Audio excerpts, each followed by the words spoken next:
सावन के पहले सोमवार आगामी 14 जुलाई को ब्रजमंडल शोभा यात्रा निकाली जाएगी। ब्रजमंडल शोभा यात्रा को निकालने के लिए तैयारियां शुरू हो चुकी हैं। इसके लिए हिंदू समाज के लोगों ने 31 सदस्यीय कमेटी का गठन किया है, जिसका प्रधान नथु सिंह गुर्जर को बनाया गया है। इसके संयोजक की जिम्मेदारी नरेंद्र शर्मा नुहू को दी गई है। इसके अलावा कमेटी के अन्य सदस्यों ने बुधवार को नुहू जिले के आला अधिकारियों से लघु सचिवालय नुहू पहुंचकर मुलाकात की। इसके अलावा कमेटी ने ब्रजमंडल शोभा यात्रा के लिए परमिशन भी अप्लाई कर दी है। पत्रकारों से बातचीत के दौरान ब्रजमंडल शोभा यात्रा कमेटी से जुड़े हुए नथु सिंह गुर्जर एवं संयोजक नरेंद्र शर्मा नुहू ने कहा कि आपसी भाईचारे व सौहार्द के साथ ब्रजमंडल शोभा यात्रा निकाली जाएगी। इसकी शुरुआत जिला अभिषेक के बाद करीब 12 बजे नल्हेश्वर मंदिर से होगी। इसके बाद तकरीबन दोपहर 2 बजे यह यात्रा फिरोजपुर झिरका शहर के समीप अरावली की वादियों में स्थित झिरकेश्वर मंदिर पहुंचेगी और उसके बाद अंत में यह यात्रा सिंगार गांव में स्थित सिंघेश्वर मंदिर में जाएगी। इस यात्रा में देश के बड़े बड़े साधु संतों को निमंत्रण दिया जाएगा और प्रदेश के मुख्यमंत्री नायब सिंह सैनी को भी इस यात्रा में आमंत्रित किया जाएगा। इस बार यात्रा में तकरीबन 20 से 25 हजार लोगों के भाग लेने की पूरी उम्मीद है। ब्रजमंडल अभिषेक यात्रा जो है इस बार 14 जुलाई की नियुक्त की हुई है। दिन पहला क्योंकि 14 जुलाई को सावन का पहला सोमवार है और आज जो है इसकी मीटिंग हमने यहाँ पर जो जिला की पूरी कमेटी है, तीनों डिस्ट्रिक्ट अपना जो झिरका की भी और अपना फुलाना से और नुवानों से सबके हमने पहले मीटिंग की आपस में। उसके बाद इसकी परमिशन के लिए एक लेटर डीसी साहब को देनी थी। डी साहब न होने के कारण उन्होंने कहा कि डीसी साहब को देंगे। तो हम सभी मेंबर जितने भी हैं जो अभिषेक के जिला के जो है मंदिरों की अलग कमेटी है, लेकिन जो एक कमेटी पूरा जिला को देखेगी उस कमेटी ने ये जो है परमिशन के लिए दी है और एडीसी साहब ने काफ़ी अच्छे हमारी बातें सुनी और कोई प्रॉब्लम्स के लिए उन्होंने कहा हम समाधान करेंगे। उसके पश्चात हम एसपी साहब से भी मिले, उनको भी पूरा उन्होंने भी आश्वासन दिया है कि और पर हम मिलकर इस यात्रा को बहुत अच्छा काम करें। अब की बार देखो ऐसा तो कोई होना नहीं है, कुछ भी बिल्कुल शांति प्रिय ढंग से, कोई युद्ध भूमि नहीं है। भगवान के नाम पे जल चढ़ाने के लिए यात्री यहाँ आते हैं और तरीका से चढ़ाए। पहले अपने यहाँ अच्छा भगवान के नाम पे, अल्लाह ताला के नाम पे जलसा भी हुआ था। इस प्रकार से यहाँ अच्छी प्रकार से निकलेगी, कोई दिक्कत नहीं है। क्या बातचीत अधिकारियों के साथ हुई? अधिकारियों को सूचना दी कि 14 जुलाई को हम यात्रा निकाल रहे हैं और आप सभी उसमें आए। कौन कौन से बड़े साधु संतों को या सरकार के मंत्रियों को और मुख्यमंत्री को बुलाया जाएगा?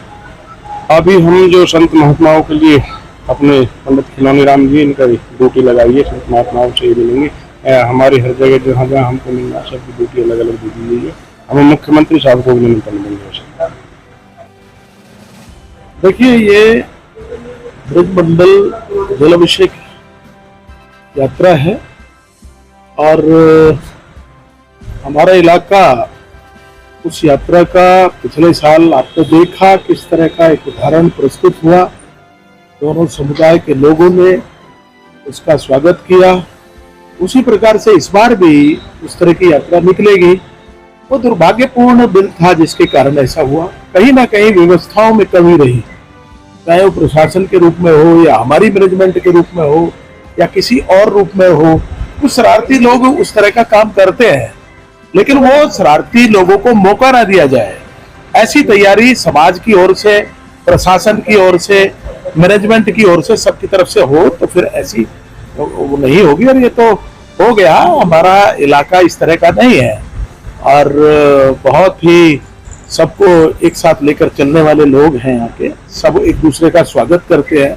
अभी जलसा हुआ तो अपने दोनों समुदाय के लोगों ने सहयोग किया, लोग वहां गए, मैं भी वहां पे गया।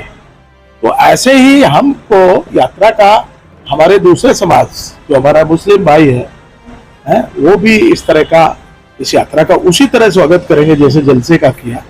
ऐसे ही हमें पूरी समाज से उम्मीद है और हमारी बातें भी हुई है, सब लोग उस तरह का करेंगे और ये ऐसी दोबारा कभी रिपीट ऐसी घटना इस इलाके में नहीं हो रही।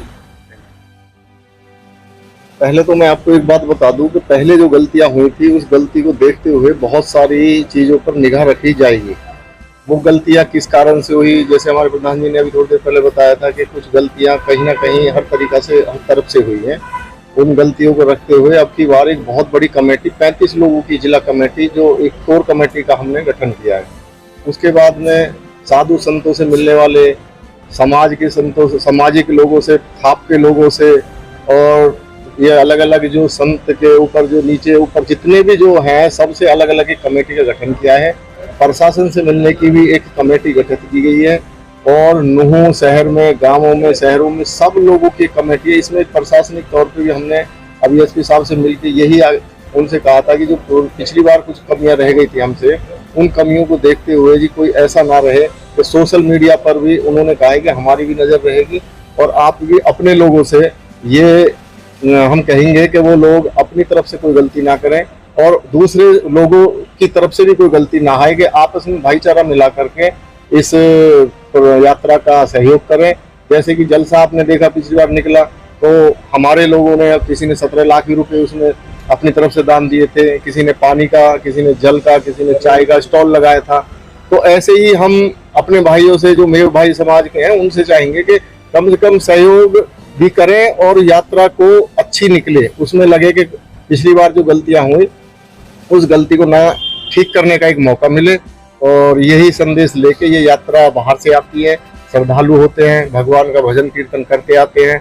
इनमें कोई गलती से अगर हम में से, आप में से कोई भी लोग गलती करे तो उसको हम सुधारने का काम करें, ना कि उसको बढ़ाने का। कितनी भीड़ इस बार आ सकती है? इस बार देखो जी, पिछली बार 15 से 17 हजार की हमने संख्या का अनुमान था, हमारे पास टारगेट था, लेकिन अब की बार मैं आपको अंदाजा लगा रहा हूँ कि हरियाणा से लेकर के जैसे फरीदाबाद, बल्लभगढ़, होडल, नगीना और अपना पूरा जिला हो गया, और फरीदाबाद के अलावा ये अपना गुड़गांव हो गया, NCR हो गया, यहाँ से मिला करके आपकी उम्मीद हमें 25 प्लस की हो सकती है अपनी बार भीड़।